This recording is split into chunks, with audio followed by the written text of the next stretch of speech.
अस्सलाम वालेकुम। 2 अप्रैल 2024 को होने वाले सेनेट के इलेक्शन में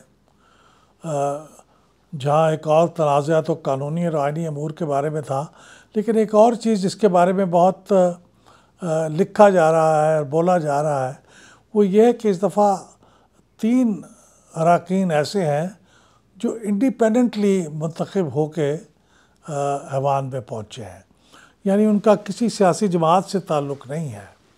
उनमें से एक मेंबर सिंध से मुंतखब हुए हैं, फैसल वावडा साहब। एक मेंबर बलूचिस्तान से मुंतखब हुए हैं, वो साबिक केयर टेकर प्राइम मिनिस्टर हैं अनवारुल हक काकड़ साहब। और एक मेंबर जो आज़ाद मुंतखब हुए हैं वो पंजाब से हुए हैं, जनाब मोहसिन नकवी साहब। तो इन 3 मेंबर्स के इंडिपेंडेंटली मुंतखब होने के बारे में सवाल उठाया जा रहा है। अगरचे कानूनी तौर पे, आइनी तौर पे इसमें कोई एतराज़ की बात नहीं है। माजी में भी बहुत ऐसा हुआ है, रेयर, कि कोई आज़ाद मेंबर मुंतखब हुआ हो जेन्युइनली।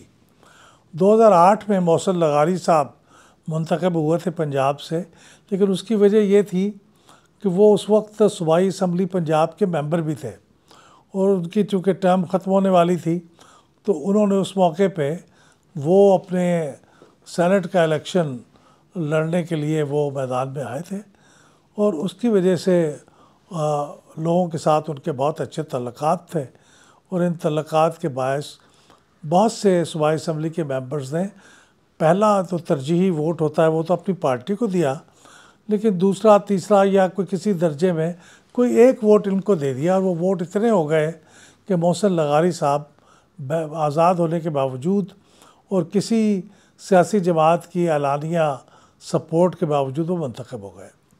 लेकिन ऐसा बहुत कम होता है क्योंकि सूबाई असम्बलियों के मेंबर इसमें वोट देते हैं, कौमी असम्बली के मेंबर इसमें वोट देते हैं कैपिटल टेरिटरी के लिए।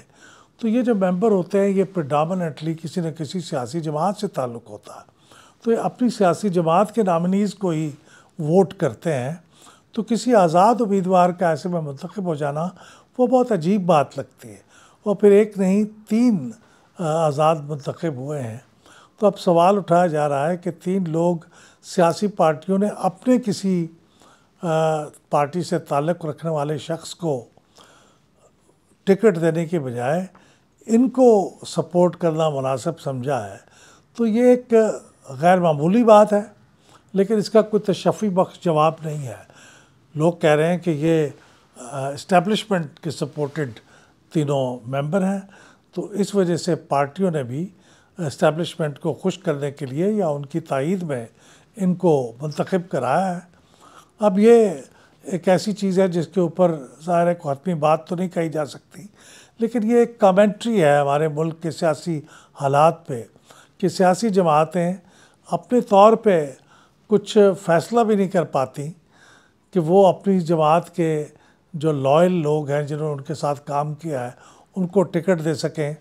वो ऐसे लोगों को टिकट देने पे मजबूर हो जाती हैं, उनको सपोर्ट करने में मजबूर हो जाती हैं जो उनकी पार्टी से मुतल्लिक़ नहीं होते।